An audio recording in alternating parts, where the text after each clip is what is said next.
Big pass நேயர்களுக்கு வணக்கம்.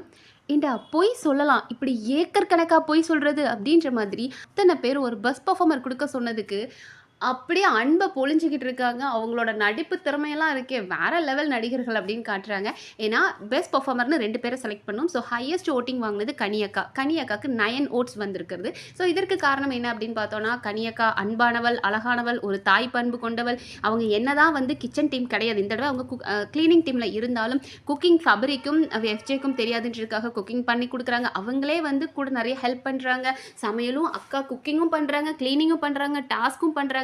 ஒரு பாச பறவையா எல்லாரையும் அன்போடும் பண்போடும் நடத்தி கொண்டு வராங்க. ஸோ அவங்க கேப்டன் ஆனா இந்த வீடே ரொம்ப அன்பான ஆலயமா மாறிடும் அப்படின்றாங்க. ஸோ எல்லாருமே ரொம்ப சந்தோஷமா எல்லாருமே வந்து அப்படியே நடிச்சுட்டு இருந்தீங்க அப்படின்னா அது வீடு கிடையாது. வீடுன்னா எல்லாமே கலந்து இருக்கணும். ஸோ இப்போ இவங்க நடிக்க ஆரம்பிச்சிட்டாங்க டெஃபினட்டா. அதனால வந்துட்டு கனிக்கு எல்லாரும் 9 ஓட்ஸ் கிடைச்சு கனி மெஜாரிட்டியில் செலக்ட் ஆயிட்டாங்க. அடுத்த 2 பேர் வந்துட்டு விக்ரம் அண்ட் சபரி 2 பேருக்கும் ஈக்குவலா 6 ஓட்ஸ் வந்தது.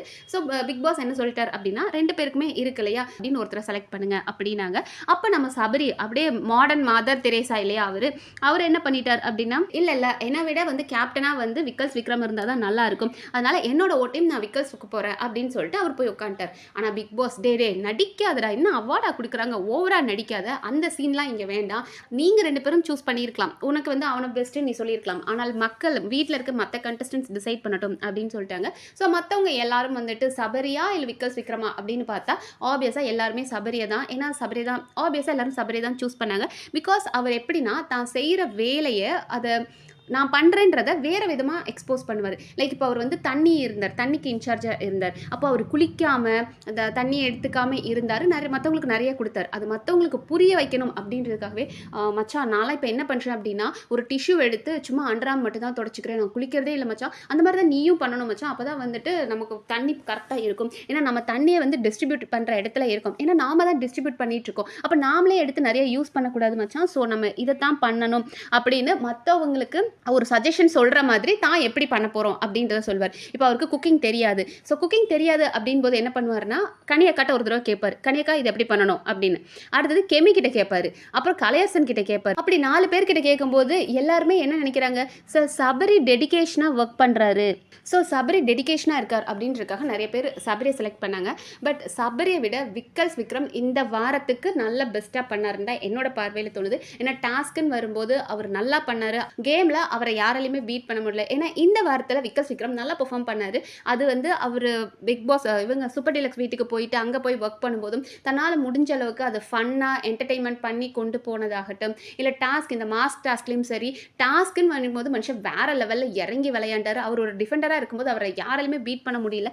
பார்வதி ஆகட்டும், இல்லை அது பிரவீன் ஆகட்டும், யாராக இருந்தாலும் அப்படி அள்ளி தூக்கி வீசிடுவார். அப்படி பிடிச்சி ஒரு வீசினார். அந்த மாதிரிலாம் டாஸ்க்குன்னு வரும்போது நான் இப்படி தான் இருப்பேன். அடுத்த செகண்டே சாரி இது கேம், இதை புரிஞ்சுக்கோங்கன்னு சொல்லிட்டு எல்லாருக்கிட்டையும் ரொம்ப ஸ்வீட்டாக இருந்தார். ஸோ இந்த வாரத்தோட பெஸ்ட் பெர்ஃபார்மர் அப்படின்னு பார்த்தா என்னை பொறுத்த வரைக்கும் விக்ரம் நல்லா பண்ணார். ஐ மீன் இந்த டாஸ்கில் நல்லா பண்ணார். அவருக்கு கொடுத்த வேலையை நல்லா பண்ணார். ஸோ விக்ரமா சபரியான்னு கேட்டால் ஆப்வியஸாக விக்ரம் சொல்வேன். அண்ட் அடுத்ததாக வந்து கெமியும் நல்லா பண்ணாங்க. கெமி டாஸ்க் வைஸ் எடுத்துக்கிட்டோம் அப்படின்னா ஒரு பெஸ்ட்டாக பண்ணாங்க. எந்த இடத்துலையும் பெரிய பிளேம் கேம்லாம் விளையாடலை. கனியை விட கெமி நல்லா வந்து பண்ணாங்க. டாஸ்க்குன்னு வரும்போது அவ்வளோ எஃபோர்ட் போட்டு பண்ணாங்க. ஃபிசிக்கலாக எவ்வளோ இன்ஜுரி இருந்தாலும் முன்னாடி வந்து நின்னாங்க. யார் மேலேயும் பிளேம் கேம் ஆடாமல் அவங்க நல்லா தான் பண்ணாங்க. பட் இந்த பாச பறவைகள்லாம் சேர்ந்து கனியை செலக்ட் பண்ணியிருக்காங்க. அடுத்தது சபரி. ஆனால் இதே கனிக்கு தான் ப்ரொவிஷன்ஸ் நல்லா தெரியுது, சாப்பாடு பத்த மாட்டேங்குது, ரைஸ் கம்மியாக இருக்குது, அதனால நம்ம மதியம் பட்னி கிடப்போம் அப்படின்னு சொல்லி எல்லாருக்கிட்டையும் இதை பண்ணலாம் அதை பண்ணலாம்னு எல்லா ஐடியாவும் கொடுக்குற அதே கனி தான் சிக்கனில் நிற்க உப்பு போட்டாங்க. பட் ஓகே, அதை தண்ணி ஊற்றி மேனேஜ் பண்ணி எப்படியோ பிக் பாஸ் சூப்பர் டீலக்ஸ் வீட்டுக்காரங்க சாப்பிட்டாங்க. அதே மாதிரி அடுத்த நாள் கஞ்சியில் நிறைய உப்பு போட்டாங்க, அது வேஸ்ட் பண்ணிட்டாங்க. அது பார்வதி கேட்டாலும் ஏன் இப்படிலாம் பண்ணீங்க, ஒரு சாரி கேளுங்க அப்படின்னு சொன்னது கூட சாரி கேட்கறதுக்கு அவங்க ஈகோ ஹிட் ஆகுது. பார்வதி கிட்ட போய் நான் சாரி கேட்கணுமா அப்படின்ட்டு நான் போய் எங்கள் டீம் கிட்ட பேசிட்டு வரேன்னு சொல்லிட்டு அங்கே போய் என்ன சொல்கிறாங்க அப்படின்னா சபரி அண்ட் கனி, ஆமாம் இவ சும்மா வேலையே இல்லாமல் காலையிலே ஆரம்பிப்பா, அவளை கண்டுக்காமல் நம்ம இருந்துருவோம் அப்படின்றாங்க. ஸோ எல்லாத்துலேயும் நான் பொறுப்பாக இருப்பேன், கடமை உணர்வோடு இருக்கேன் அப்படின்னு வெளியே காமிச்சிக்கிட்டாலும் உண்மைக்குள்ளே அவங்க அப்படி இல்லையே. நேற்று பிக் பாஸ் கூப்பிடுறாரு, லிவிங் ஏரியாவுக்கு வாங்க எல்லாரையும் கூப்பிட்டா அப்போ உட்காந்து கனி வந்து நம்மளோட எஃப்ஜேவை கொஞ்சிக்கிட்டு இருக்கிறாங்க. லிட்டரல் லைக் அவர் கை கால்லாம் பிடிச்சி விட்டுக்கிட்டு உனக்கு வலிக்குதா அப்படின்ற மாதிரி. ஸோ அவங்க டெடிகேஷன், உண்மையான டெடிகேஷன் உள்ளேருந்து வர்றதை விட வெளியே தன்னை அப்படி ப்ரொஜெக்ட் பண்ணிக்கிறாங்க. அது சபரி ஆகட்டும், கனி ஆகட்டும், வெளியே தன்னங்களை ரொம்ப நல்லவங்களா காமிச்சு ஒரு கேம் விளையாடுறாங்க. அது வீட்டில் இருக்கிறவங்களுக்கும் தெரிஞ்சாலும் இதுக்குள்ளே இந்த கேங்குள்ளே ஒரு மெஜாரிட்டியான கேங்குள்ளே இருந்தால் நமக்கு சேஃப் அப்படின்ற மாதிரி விளையாடிட்டு இருக்காங்க. அண்ட் ஆல்ரெடி இருக்கிற கமருதீன், இவங்க 3 பேருக்குள்ளேயும் தான் போட்டி நடக்க போகுது.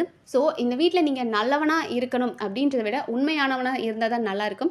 அதனால தான் இந்த சீசனில் இவங்க எல்லாருமே ஒரு மாதிரி நடிச்சுக்கிட்டு இருக்கிறாங்க. இப்போ இல்லைனா ஓவராக வெளியே தெரியணுன்றதுக்காக சீன் கிரியேட் பண்ணிட்டு இருக்காங்க. நமக்கு இந்த சீசனில் இது வரைக்கும் யாரையும் பிடிக்கல. ஸோ வைல்ட் கார்டு கண்டஸ்டன்ட் சீக்கிரம் வர போகிறாங்க. அவங்களாவது வந்து நம்மளை என்டர்டெயின் பண்ணுறாங்களா அப்படின்னு பார்ப்போம். இப்போ தான் வர்ஸ்ட் பெர்ஃபார்மர் யார் அப்படின்றது போயிட்டு இருக்கு. அது யார், என்ன இன்ட்ரெஸ்டிங் நடக்குது அப்படின்னு நம்ம அடுத்த வீடியோவில் பார்க்கலாம். அண்ட் இந்த வீடியோ உங்களுக்கு பிடிச்சிருந்தா சப்ஸ்கிரைப் பண்ணி சப்போர்ட் பண்ணுங்கள். நன்றி.